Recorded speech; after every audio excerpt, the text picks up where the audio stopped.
Welcome to this history presentation of the Kenmore Washington City Flag.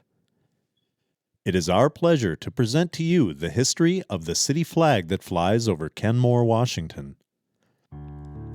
The symbol of an emerging community, the crown that caps the north end of beautiful Lake Washington at a location once known as the Northwest Frontier Harbor. But as this symbol flows in the wind, we ask ourselves, what do we know about our flag? Where did it come from? Why was it created? Who was the designer, and what does the logo on the flag depict? To start, let's turn back in time. It is 1889, and Washington State, the last state of the Oregon Territory, joins the Union as the 42nd state. This new state is an untamed land of desert on the east, separated from the west by a high mountain range of vast wilderness and dense forest, interspersed with many rivers and lakes as it extends to the Pacific Ocean. 12 years pass. It is 1901, and into the Pacific Northwest, a Scotsman named John McMaster enters this untamed land and begins logging at the north end of Lake Washington. He constructed a shingle mill and a settlement for the mill workers. John's name for this new logging community was Kenmore, in honor of his beloved home in Kenmore, Ontario, Canada. The community continued to grow over the next 7 decades. It is now 1979, and the unincorporated Kenmore area of King County, Washington State, has grown into a community of many small businesses with a large residential population. In an effort to promote the pride, goodwill, and a positive image of their community, the Kenmore Chamber of Commerce assembled a committee identified as the Image Building Committee.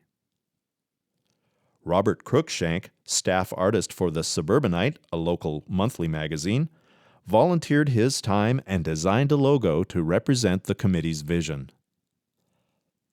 The flag color would be gold, with a 4-part logo in the colors of white, green, blue, and black. The logo's white-capped mountains and evergreen trees are to remind everyone of the beautiful Northwest in which the Kenmore community is situated. Since the land area for commercial development in Kenmore is somewhat limited, the long-range plan proposed some moderate high-rise buildings. This progressive attitude is reflected in the designed skyline with a shadowed row of buildings. The seaplane, sailboats, and water depict the virtual harbor in the Kenmore community, a community featuring recreational activity and services, as illustrated by the moving seaplane, but also by a peaceful community in which to live, as represented in the tranquility of the sailboats. The committee's intent was that the Kenmore flag would proudly convey the beauty, progressiveness, and tranquility of Kenmore and its future. Brett Myers, another volunteer of the flag project, developed a silkscreen of the logo and processed a work-up model of the flag. After incorporation of Kenmore as a city, one of the original designed flags was received for the city by Kenmore's first mayor, Jack Crawford. Presenting the flag was Leroy Annenson, one of the original members of the Image Building Committee. On September 23, 1998, the city adopted a slightly modified version of the original flag, thereby giving the city of Kenmore its official city flag.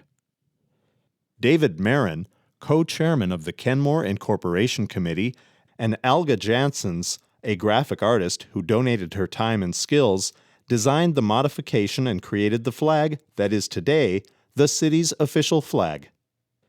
The original flag logo was retained and reworked in design to include the words Kenmore by the Lake in place of the word Kenmore.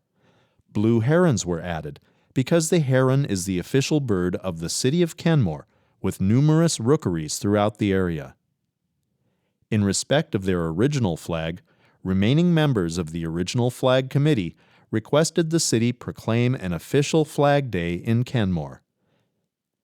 The City Council, to honor both the spirit of their flag and commemorate the anniversary of the city's incorporation, by proclamation on May 8, 2000, proclaimed August 31st of each year as official Kenmore Flag Day.